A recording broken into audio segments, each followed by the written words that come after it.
কি ব্যাপার রিকশাওয়ালা সাহেব, সারাদিন পরে আপনার আসার নাম হলো? এই খবরদার, একদম খোঁচা দিয়ে কথা বলবো না। আমি কোনো চোর না, চুরি করে আসছি। কি করছো? ওকে এত রাজকীয় খাবার দেওয়ার দরকার কি? ও তো রিক্সাওয়ালার মতো খাবার দাও। ঠিক আছে, খেলাম না। মা, আমার কোনো কিছু দেওয়া লাগবে না। তুমি আমার জন্য ডিম ভাজো আর পেঁয়াজ আর মরিচ নিয়ে এসো। তোমরা কি পাগলামি শুরু করেছো দুজন? পাগলামি করছি না, ওকে ডিম বাজিয়ে করে দাও, যাও। মা, ইশামা নিজের মতো করে খাও, একদম নিজের মনে করে, ঠিক আছে? কোনো লজ্জা পাবে না। জি আঙ্কেল। নিজের ছেলেকে রিক্সা কিনে দিয়ে এখন বন্ধুর মেয়ে প্রিয় হয়ে গেছে। তাই তুই একদম কথা বলবি না।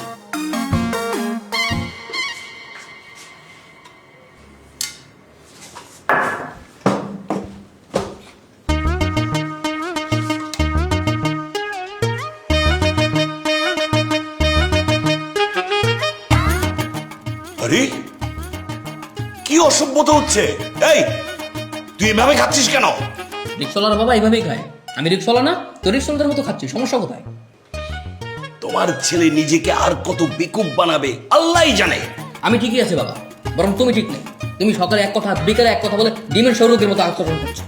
আচ্ছা ঠিক আছে, তোর যা খুশি তুই তাই কর, কিন্তু কালকে সকালে তিশাকে তোর রিক্সা করে কোচিং এ দিয়ে আসবি, ঠিক আছে? পারবি না? পারবো।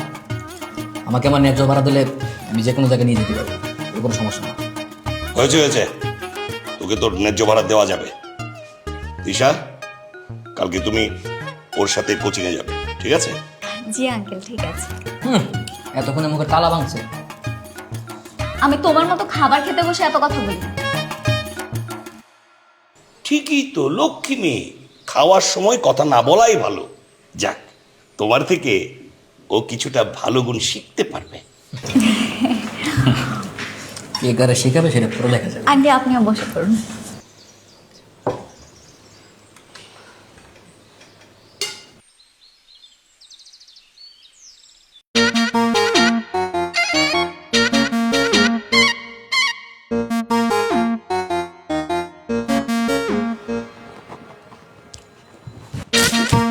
এই কে? কে? আমি বাবা কি সমস্যা তোমার? হ্যাঁ, এরকম সকাল সকাল ঘুমতো অবস্থায় পানি না মারলেও তো পারতা। পানি মারছো কেন? পৃথিবীর কোন রিক্সাওয়ালা সকাল 10টা পর্যন্ত ঘুমায় না। তোরে কালকে রাত্রে আমি কি বলছিলাম? কি কি বলছিলে? হ্যাঁ, আর আমাকে একটা মেয়ের সামনে এরকম অপমান না করলেও পারতা। আমাকে অপমান করা ছাড়া তো তোমার কোনো কাজ নেই। হয়েছে হয়েছে, তাড়াতাড়ি করো। এমনি আমার দেরি হয়ে যাচ্ছে। 5 দিন যদি দেরি করে যাই স্যার তো বলবে মেয়েটা একদম কেয়ারফুল না। তোমার জন্য বকা শুনতে পারবো না। হ্যাঁ হ্যাঁ, তাড়াতাড়ি কর, ওঠ। কেন যে রাত্রেবেলা রাজি হয়েছিলাম, আমার সুন্দর একটা ঘুম। তোর যা অবস্থা দেখতেছি, তুই তো রিক্সাও ঠিকভাবে চালাতে পারবি না। নবাবের মতো ঘুমাইলে কোনো কাজই করতে পারবি না। ওঠ তাড়াতাড়ি। সময় হোক, আচ্ছা তো সবকিছুই ডের বাবা। হয়েছে, এখন ওঠ, তাড়াতাড়ি কর, রেডিও।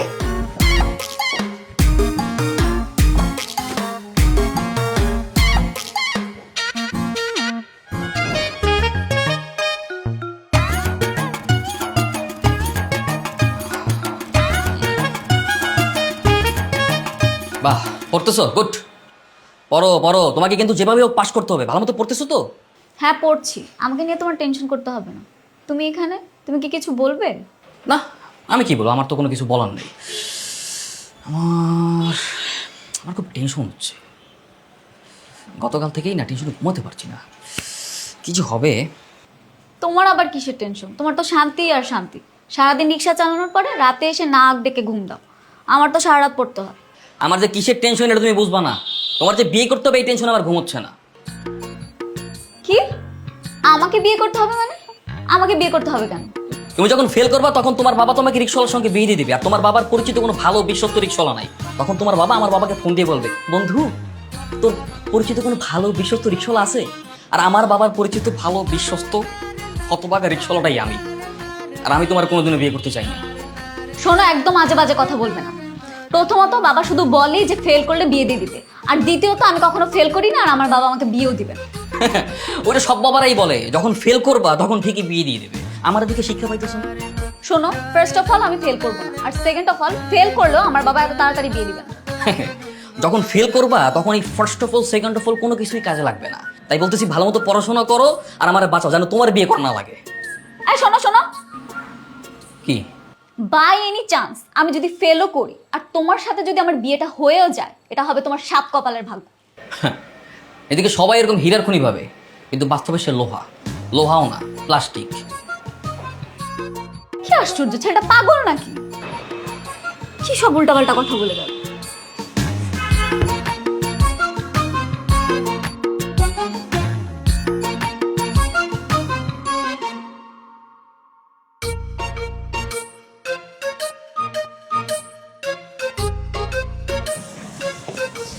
চলো যাই।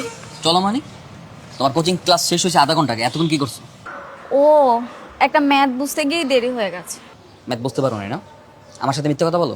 বলছি না আমার সাথে মিথ্যা কথা বলবো না। মিথ্যা কথা কেন বলবো? যা সত্যি তাই বলেছি, বিশ্বাস করলে করো, না করলে নাই।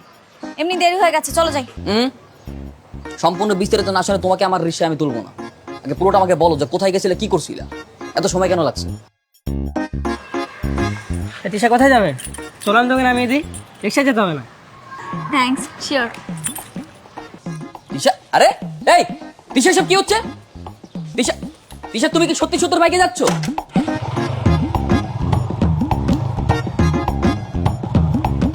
আচ্ছা বাবা, এই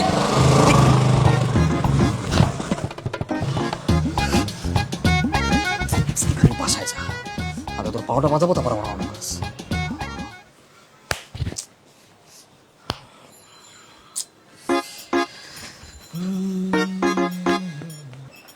কি আজকেও টেনশনে ঘুম হচ্ছে না? না টেনশন না, আজকে তোমাকে একটা জরুরি কথা বলার জন্য আসছি। কি জরুরি কথা শুনি? তুমি কি জানো রিক্সা চালিয়ে প্রতিদিন কত টাকা ইনকাম করা সম্ভব? আরে আমিও আগে জানতাম না। আমি এতদিন রিক্সা চালাইছি না, আমার মোটামুটি ভালো একটা ধারণা হয়ে গেছে। আমি কিভাবে জানবো? আমি কি রিক্সা চালাই? আর রিক্সাওয়ালাদের ইনকাম সম্পর্কে আমার আইডিয়া নেই। যাকে এসব বাদ দাও, তোমার কি আইডিয়া সেটা বলো। আচ্ছা বলতেছি, আগে ক্যালকুলেটর হাতে নাও। নিলাম। হ্যাঁ শোনো, এই যে আমাদের স্টেশনের যে পিছনের রোডটা আছে না, সেখান থেকে কষাইবাড়ির দূরত্ব কতক্ষণ? 10 মিনিটের। আর ভাড়া কত? 50 টাকা। 10 মিনিটের ভাড়া যদি হয় 50 টাকা, তাহলে 1 ঘন্টা বা 60 মিনিটের ভাড়া কত?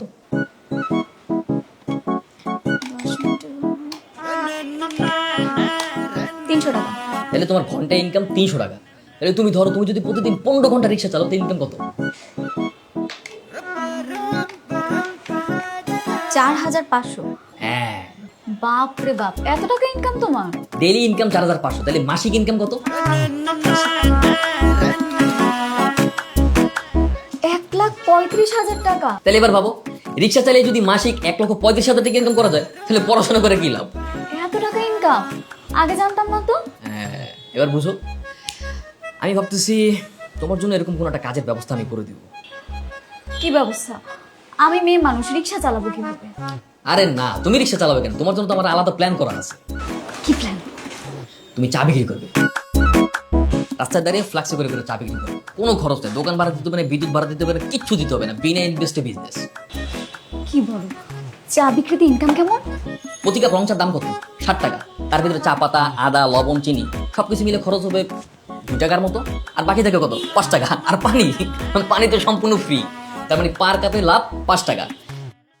এখন ধরো তুমি যদি প্রতিদিন 1000 মানুষের কাছে 1000 কাপ চা বিক্রি করো, তাহলে ইনকাম কত দৈনিক? 5000 টাকা। হ্যাঁ, তাহলে মাসিক ইনকাম কত? 1.5 লাখ টাকা। মাসিক ইনকাম 1.5 লাখ টাকা।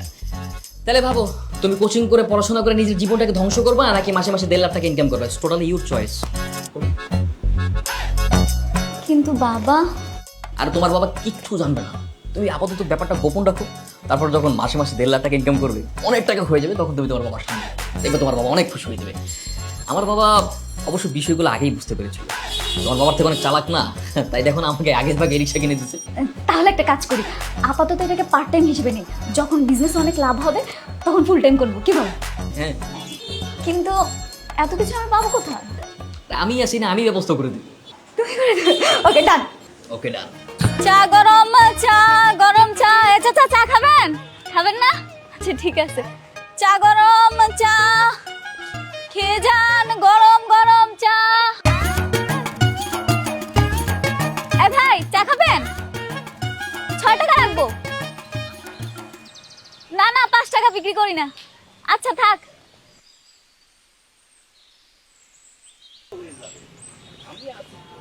আঙ্কেল চা খাবেন? না না, খাবো না। খান না আঙ্কেল, এক কাপ চা। আমার তেমন ব্যবসা হয়নি, আমি 60 টাকার চা আপনার কাছে 6 টাকা রাখবো। আরে বললাম না খাবো না। তুমি এই দাঁড়াও, দাঁড়াও বলছে। জি জি জি জি জি, আমার ভাবতেই কষ্ট হচ্ছে তুমি এরকম একটা কাজ করেছো। Sorry uncle. তোমার বাবা মা কত স্বপ্ন নিয়ে, কত আশা নিয়ে তোমাকে আমাদের কাছে পাঠিয়েছে, আর তুমি পড়া লেখা সব ছেড়ে দিয়ে চা বিক্রি করছো। তোমার বাবা শুনলে কি ভাববে বলো? কত বিশ্বাস করে তোমাকে আমাদের কাছে পাঠিয়েছে, তাই না বলো? তোমার কাছ থেকে কিন্তু আমরা আসলে এটা আশা করিনি। জি আন্টি, আমি বুঝতে পারছি। কোচিং এ গিয়ে খবর নিলাম তুমি নাকি ঠিকভাবে কোচিংও যাচ্ছ না, তোমার কোনো আগ্রহই নেই, তুমি নাকি কোচিং বাদ দিয়ে দিয়েছো। এইসব কি? আসলে আঙ্কেল, কি থেকে যে কি হয়ে গেল আমি একদম বুঝতে পারিনি। তোমার যদি এরকম অধঃপতন হয়, তোমার বাবা মা তো তোমাকে রিকশালার সাথে বিয়ে দিবে। এটা আমি অনেক আগে ধারণা করছিলাম। এই, তুই চুপ কর। সমস্ত নষ্টের মূল আসলে তুই। আচ্ছা ব্যাপার আমি কি করছি? আমার দোষ কোথায় থেকে? নিজের ক্যারিয়ারটা ধ্বংস করেছিস, এখন মেয়েটার পিছনে লেগেছিস। কত বড় খারাপ তোমার ছেলে। হ্যাঁ, সব দোষ তো আমারই। দোষ করছো, তারপরও দোষ আমার কাছে চাপিয়ে দিচ্ছ। বুদ্ধিটা তো তুই ওকে দিয়েছিস।